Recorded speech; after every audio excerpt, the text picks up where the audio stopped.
যে নওশাদ সিদ্দিকীর সঙ্গে আপনার যোগাযোগ হয়েছে, কথাবার্তা হয়েছে, সেখান থেকে আইএসএফ এর সঙ্গে কি জোটে থাকছেন? হ্যাঁ, নওশাদ সিদ্দিকী সাহেব তো ঘরের মানুষ আমাদের। ফলে ওনার সাথে জোট নিয়ে আমার খুব বেশি চাপ নেই। উনি জেলাতে কয়েকটা সিটে লড়বেন বলেছেন। আমরা ওনাকে অনুরোধ করেছি যে আপনারা এই সিটগুলো না লড়লে মনে হয় লড়াইটা ভালো হয়। ২৪ পরগনায় অনেকগুলো সিট আমাদের লড়ার পরিকল্পনা ছিল, কিন্তু যেহেতু আইএসএফ ওই জায়গাগুলো লড়বে, ফলে আমরা সেই জায়গাগুলোতে না লড়ার পরিকল্পনা করেছি। বামেদের দিক থেকে যথেষ্ট ভালো রেসপন্স আছে। আমরা তো প্রায় 15টা আসনের কথা ভেবে রেখেছি। যেমন বামেদের কাছে আমরা তাদেরকে বলে পাঠিয়েছি যে যদি ভোটে জোটটা না হয় তাহলে কোথাও না কোথাও এই তথ্য প্রকাশ হয়ে যাবে যে এরা ভোট কাটতে নেমেছে। তো যদি শুভেন্দু অধিকারী আমাকে নামাতে পারে, তো তৃণমূল আমাকে আটকাচ্ছে না কেন? আমি ধরে নিলাম যে শুভেন্দু অধিকারী আমাকে নামাচ্ছে, তাহলে ওর কোনো ইন্টারেস্ট আছে, তো সেই ইন্টারেস্ট তো তৃণমূলও ফুলফিল করতে পারে। শুভেন্দুবাবু তার ব্যক্তিগত বিষয়, আমি ওনাকে নিয়ে কোনো কথা বলতে চাই না। যতক্ষণ তৃণমূলে ছিলেন ততক্ষণ তার সাথে একটা ব্যক্তিগত সম্পর্ক ছিল, উনি দরবারে আসতেন। যেদিন থেকে উনি বিজেপিতে গিয়েছেন এবং ওনার সাথে বহু তৃণমূলের কর্মীরা বিজেপিতে গেছে, তাদের প্রত্যেককেই আমরা প্রত্যক্ষ এবং পরোক্ষভাবে অ্যাভয়েড করেছি এবং চেষ্টা করেছি যে তারা যেন আমাদের সাথে যোগাযোগ না করে। না, দিনের শেষে সবাই আরএসএস এর ঘরে বসেই চা খায়, সবাই নাগপুরেরই প্রোডাক্ট। আমার এমএলএ এমপি হওয়ার স্বপ্ন নেই আমাদের। দেখুন, ইলেকশনে আসার পেছনে একটাই ইন্টারেস্ট, যে সংখ্যালঘু কিছু ভালো মানুষদেরকে বিধানসভা পাঠানো যাক, সংখ্যালঘুদের বাস্তবিক গ্রাউন্ড থেকে ডেভেলপমেন্ট হোক, এটা কোনো রাজনৈতিক দল চায় না। 2021 থেকে নিয়ে 2026-এ সংখ্যালঘুদের পরিবর্তন কি আছে আপনি বলুন?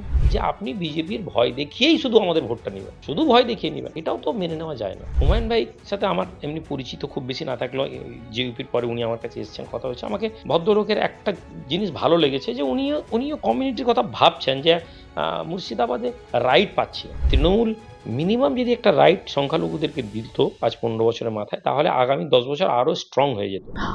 আজই কার্যত বিধানসভা নির্বাচনের বিভিন্ন বিষয়গুলো তুলে ধরলেন নির্বাচন কমিশন আজকে সাংবাদিক সম্মেলনে। আর 26 বিধানসভা নির্বাচনের প্রস্তুতি সব রাজনৈতিক দলগুলি একে একে নিচ্ছে। আর এই মুহূর্তে আমার সঙ্গে রয়েছেন জেইউপি পার্টির সভাপতি সৈয়দ রুহুল আমিন ভাইজান। প্রথমে আপনাকে জিআইতে স্বাগত জানাই। ধন্যবাদ। প্রথম যে প্রশ্নটা করব, আপনারা দল ঘোষণার দিনেই বলেছিলেন জোট নিয়ে কথা বলেছিলেন, বামেদের সঙ্গে জোটের কথাও বলেছিলেন, তৃতীয় ফ্রন্টের কথা বলেছিলেন। সেই জোটে আপনারা থাকছেন? বামেদের সঙ্গে জোট নিয়ে আপনাদের কতটা আলোচনা হয়েছে, এগিয়েছে? দেখুন, আমরা তো প্রথম দিন থেকেই জোটের বিষয়ে এই জন্য বলছিলাম যে রাজনীতিতে আমরা একেবারেই নবীন, যদিও পূর্ব অভিজ্ঞতায় আমাদের রাজনৈতিক দলগুলোতে সমর্থন বা বিরোধিতার একটা প্রক্রিয়া সবসময় আজ 10-15 বছর ধরেই চলছে। বাট যে জোটের বিষয়, এটা অ্যাকচুয়ালি আমাদের এখতিয়ারে খুব বেশি নেই। কেননা যারা বড় বড় রাজনৈতিক দল, যেমন বামেদের কাছে আমরা তাদেরকে বলে পাঠিয়েছি যে যদি ভোটে জোটটা না হয় তাহলে কোথাও না কোথাও এই তথ্য প্রকাশ হয়ে যাবে যে এরা ভোট কাটতে নেমেছে। ফলে বামেদের দিক থেকে যথেষ্ট ভালো রেসপন্স আছে। তারা অনেক রাজনৈতিক দলকে নিয়ে চলার চেষ্টা করেছেন, অতীতে তাদের অভিজ্ঞতা আছে, ফলে তারা ওই জায়গায় দাঁড়িয়ে আমাদেরকে আশ্বাস দিয়েছেন। তো আমরা তাদের রেসপন্সের প্রতীক্ষায় আছি, যে তারা কখন আমাদেরকে করবেন। আমরা খুব ছোট একটা জায়গায় লড়ার পরিকল্পনা করেছি। সেই জায়গায় আশা করি আমরা একটা জায়গা ভালো পেয়ে যাব। আমরা বিভিন্ন সূত্র থেকে খবর পেয়েছি যে নওশাদ সিদ্দিকীর সঙ্গে আপনার যোগাযোগ হয়েছে, কথাবার্তা হয়েছে, সেখান থেকে আইএসএফ এর সঙ্গে কি জোটে থাকছেন? হ্যাঁ, নওশাদ সিদ্দিকী সাহেব তো ঘরের মানুষ আমাদের। ফলে ওনার সাথে জোট নিয়ে আমার খুব বেশি চাপ নেই। উনি জেলাতে কয়েকটা সিটে লড়বেন বলেছেন। আমরা ওনাকে অনুরোধ করেছি যে আপনারা এই সিটগুলো না লড়লে মনে হয় লড়াইটা ভালো হয়। যেমন 24 পরগনার অনেকগুলো সিট আমাদের লড়ার পরিকল্পনা ছিল, কিন্তু যেহেতু আইএসএফ ওই জায়গাগুলো লড়বে, ফলে আমরা সেই জায়গাগুলোতে না লড়ার পরিকল্পনা করেছি। আমরা সেটা বলেওছি যে হয়তো পুরো 24 পরগনা হয়তো আমরা একটা আধটা যেখানে আইএসএফ প্রার্থী দেবে না, সেরকম একটা সিটে বামেদেরকে বলেছি আমরা সেখানেও আমাদের লড়ার। কারণ আমাদের পুরো রাজ্যের টুকটাক 10-12টা জেলার সংগঠন সব বিধানসভাগুলোতেই আছে। ফলে যেকোনো একটা জায়গায় হয়তো আমরা লড়তে পারি, বা মুর্শিদাবাদ উত্তরবঙ্গের দিকেও লড়ার একটা পরিকল্পনা আছে। কটা আসনে আপনারা লড়াই করবেন বলে সিদ্ধান্ত নিচ্ছেন? এটা একটা অনেকটা না নির্ভর করছে। আমরা তো প্রায় 15টা আসনের কথা ভেবে রেখেছি। বাট বামেদের সাথে যেহেতু আমাদেরকে অ্যালায়েন্স হতে হচ্ছে, তো বামেরা একটা বৃহত্তর, ফলে আমরা সেই জায়গাটা একটু ছোট করেই লড়ার পরিকল্পনা করেছি। তো এটা যতক্ষণ না সিট অ্যালায়েন্সের নিয়ে সিদ্ধান্ত হচ্ছে আমি আন্দাজে বলতে পারবো না। তবে অতগুলো সিট হয়তো লড়া হবে না, একটু আরো নিচে নামতে হবে, কারণ বামেরা হয়তো সব সিটগুলো আমাদেরকে দেবেন না। তো যাই হোক, আমরা একটা শুরু করতে চেয়েছি, এটাই মূল কথা। একটা অভিযোগ আপনার বিরুদ্ধে বারবার উঠছে, সেটা হচ্ছে এই মুহূর্তে এই রাজনীতি দলকে কেন্দ্র করে যে শুভেন্দু অধিকারী নিজের জেলায় তৃণমূলকে হারাতে, নিজেকে বাঁচাতে রুহুল আমিন ভাইজানকে ময়দানে নামিয়েছে রাজনীতিতে। তৃণমূল কে আটকানোর জন্য, নিজেকে বাঁচানো, যদি এরকমই হয় তাহলে নিশ্চয়ই রুহুল আমিন পারচেজেবল একটা ক্যারেক্টার। তো যদি শুভেন্দু অধিকারী আমাকে নামাতে পারে, তো তৃণমূল আমাকে আটকাচ্ছে না কেন? তৃণমূল যদি শুভেন্দু অধিকারী, তো আমি ধরে নিলাম যে শুভেন্দু অধিকারী আমাকে নামাচ্ছে, তাহলে ওর কোনো ইন্টারেস্ট আছে, তো সেই ইন্টারেস্ট তো তৃণমূলও ফুলফিল করতে পারে। অ্যাকচুয়ালি এইসব কথা নয়, এগুলো তৃণমূল বলছে, কেননা তৃণমূল জানে যে লড়াইটা কিন্তু আমরাই ফ্যাক্টর। আর শুভেন্দুবাবু তার ব্যক্তিগত বিষয়, আমি ওনাকে নিয়ে কোনো কথা বলতে চাই না। যতক্ষণ তৃণমূলে ছিলেন ততক্ষণ তার সাথে একটা ব্যক্তিগত সম্পর্ক ছিল, উনি দরবারে আসতেন। যেদিন থেকে উনি বিজেপিতে গিয়েছেন এবং ওনার সাথে বহু তৃণমূলের কর্মীরা বিজেপিতে গেছে, তাদের প্রত্যেককেই আমরা মানে প্রত্যক্ষ এবং পরোক্ষভাবে অ্যাভয়েড করেছি এবং চেষ্টা করেছি যে তারা যেন আমাদের সাথে যোগাযোগ না করেন। দরবারে আমি কাউকে মানা করতে পারি না, বাট তারা আমাদের রেসপন্স, আপনি দেখবেন যারা আজকে বিজেপিতে তৃণমূল থেকে যে নেতাগুলো গেছে তারা এখন দরবার শরীফে আসেন। ফলে আমরা তৃণমূলের কর্মীরা পুরনো ছবি ছেড়ে যে ছবিগুলো দেখিয়ে রাজ্যের মানুষকে বিভ্রান্ত করছে, সেটা হচ্ছে ওই ছবিগুলো যেগুলো তৃণমূল থাকা অবস্থায় এসেছিল। এটা একটা প্রোপাগান্ডা। আর সেই জায়গাটায় সংখ্যালঘু মানুষের একটা শ্রেণী, যারা খুব সাধারণ লোক, যারা ছবি দেখেই সিদ্ধান্ত নেন, তারাও তো বিভ্রান্ত। কিন্তু এই ছবিগুলো সবই তৃণমূলের সময়কার। তো কেউ নামাবে, কেউ নামাবে নি, আমি বলেছি যে জাতির বৃহত্তর স্বার্থে আমি ইলেকশন নাও লড়তে পারি, কেননা আমার ওই ক্যাপাসিটি এবং ক্যাপাবিলিটি আছে। কিন্তু আমরা এবার লড়বো, কেননা আমাদের কর্মী, আমাদের সমর্থকরা না হলে বিভ্রান্ত এবং হতাশ হয়ে যাবে। আমি একথা তৃণমূলকে বহুবার বলেছি। আমি বলেছি, আমাদের দেখুন ইলেকশনে আসার পেছনে একটাই ইন্টারেস্ট, যে সংখ্যালঘু কিছু ভালো মানুষদেরকে বিধানসভা পাঠানো যাক। আমি আপনাকে দায়িত্ব নিয়ে বলছি, এবার তৃণমূল কিছু টুপি পরা মানুষকে সিট দিবে। 24 পরগনায় হোক, আপনার বাঁকুড়ায় হোক, উত্তরবঙ্গে হোক, দেবেই, এবং ওরা দিতে বাধ্য। এবং ডিউ টু যে ইউপির মতো রাজনৈতিক দল অথবা আইএসএফ এর মতো রাজনৈতিক, এরা দেখছে যে সংখ্যালঘুদের প্রতিনিধিত্ব করার জন্য কিছু মুখ বেরিয়ে আসছে। মেন স্ট্রিমের পলিটিক্যাল দলেরা কখনোই সংখ্যালঘুদের লিডার তৈরি করতে দেবে না। হ্যাঁ দেবে, ওই যারা ভোটের সময় মুসলমানদের কাছে গিয়ে বলবে আলহামদুলিল্লাহ আমরা মুসলমান, আবার দুর্গা পুজোয় ড্রাম বাজাবে, যারা এরকম ধরনের লোককে দিবে, যখন তারা গিয়ে মুসলমানদেরকে উত্তেজিত করবে, জাতি ভোটটা চাইবে, আবার পুজোতে গিয়ে ঢাক বাজিয়ে বলবে যে দেখো আমরা খুব সেকুলার, এরকম লোকেদেরকে তৃণমূল বলুন বা অন্যান্য রাজনৈতিক দলরা মেন জায়গায় দেবে। কিন্তু যখন অরিজিনাল যারা সংখ্যালঘুদের কথা বলবে, সেরকম লোকেদেরকে তারা স্পেস এই জন্যই দিবে না, কেননা সংখ্যালঘুদের বাস্তবিক গ্রাউন্ড থেকে ডেভেলপমেন্ট হোক, এটা কোনো রাজনৈতিক দল চায় না। কেননা সংখ্যালঘুদের ডেভেলপমেন্ট হয়ে যাওয়া মানেই ভোট ব্যাংকটা, কেন সংখ্যালঘুদের কি বিজেপির আতঙ্ক, টাকা পয়সার একটা সামান্য ভাতার মধ্যে দিয়ে রেখে তাদেরকে বেঁধে রাখা, এই আজান দিতে দেবে না, এই গোশ খেতে দেবে না, এই সব কথা বলে সিপিএম এক টাইম, এখন বলা ঠিক না, আমাদের সাথে অ্যালায়েন্স হবে, 34 বছর আগে ওই রকম ধরনের কিছু কথা বলেছে, সিপিএম আছে, দাঙ্গা হয়নি ইত্যাদি। এখন এরা এই কথাগুলো বলবে। ফলে আমরা সেই জায়গাটা দাঁড়িয়ে আশা করি আমাদেরকে কেউ নামিয়েছে, এটা যে কোনো ইন্টেলেকচুয়াল লোক জানবে। যদি নামাতো তাহলে আমরা অনেক আগে লড়ে পড়তাম।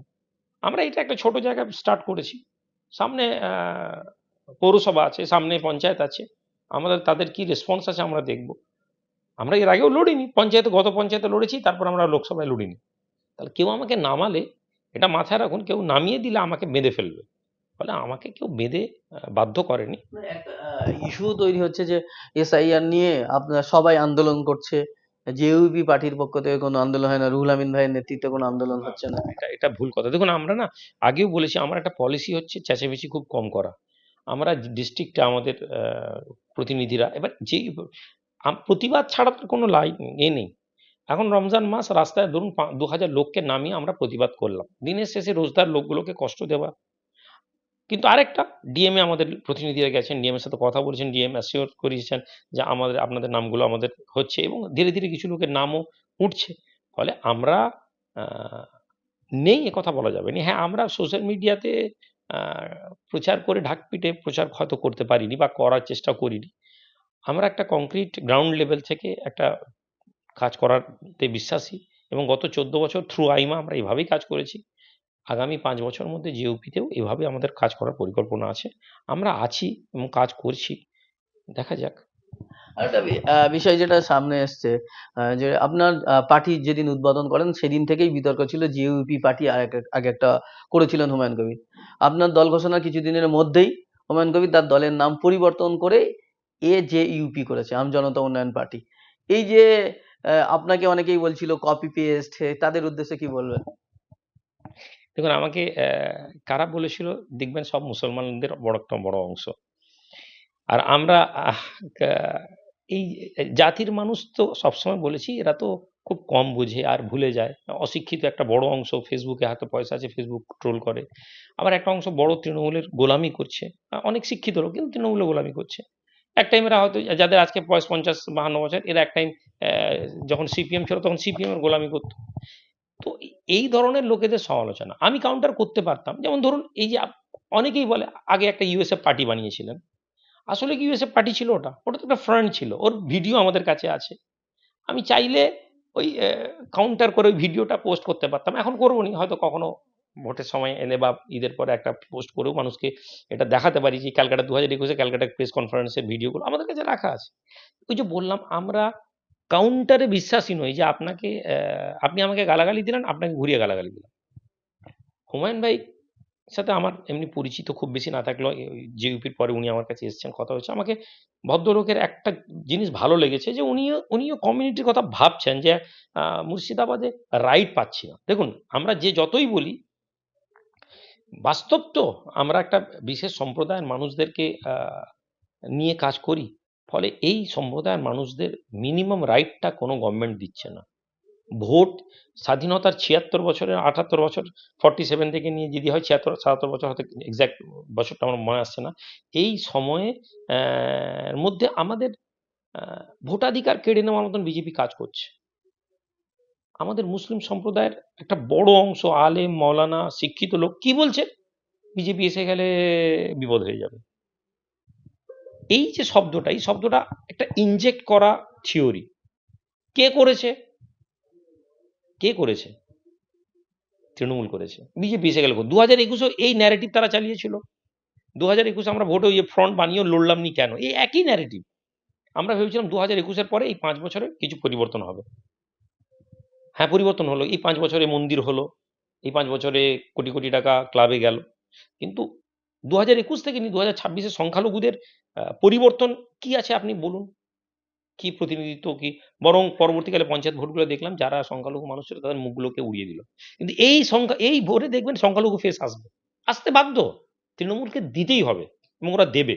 টুপিওয়ালা লোক আপনি দেখবেন, মৌলানা এরকম লোকেদেরকে ওরা প্রার্থী করবে।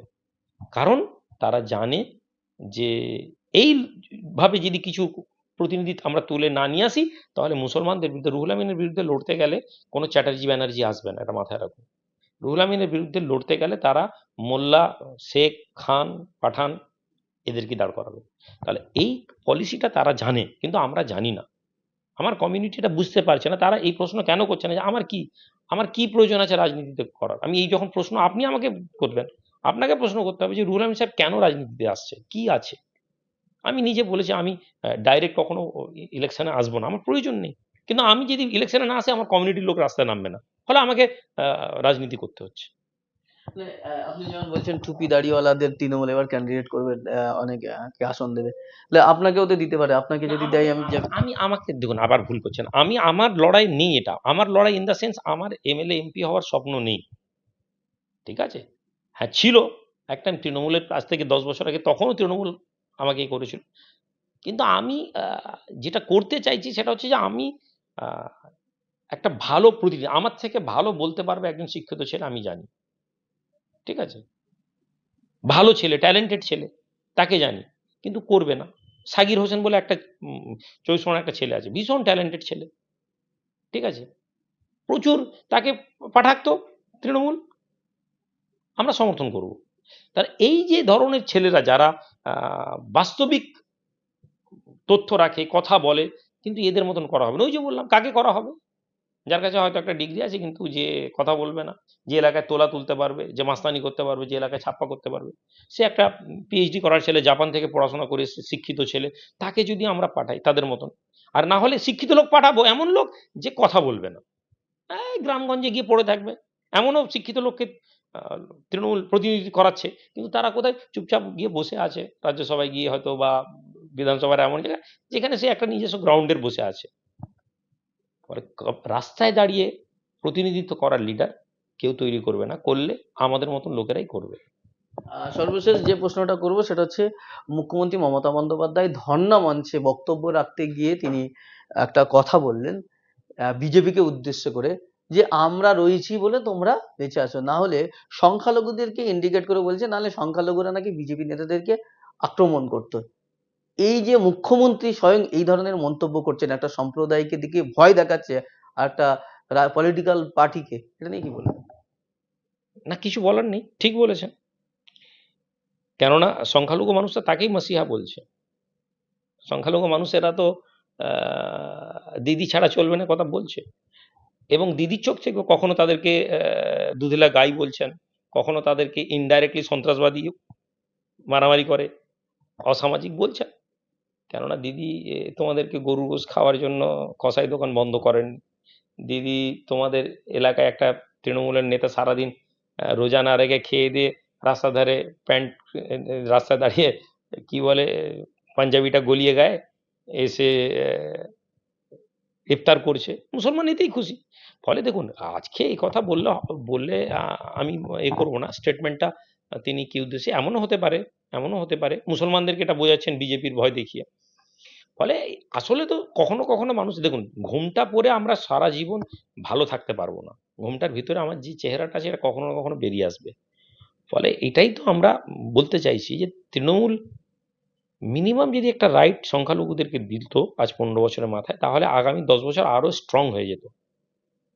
আমরা পার্সোনালি আমরা কি চাইবো যে রাজ্যে বিজেপি আসুক? আমি তো চাইবো না অন্তত পক্ষে। আর বিজেপিকে আটকানোর জন্য যা করার আমাদেরকে করতে হবে, এটা আমি সবসময় বলেছি। কিন্তু তার মানে এই নয় যে আপনি বিজেপির ভয় দেখিয়েই শুধু আমাদের ভোটটা নেবেন, শুধু ভয় দেখিয়ে নেবেন, এটাও তো মেনে নেওয়া যায় না।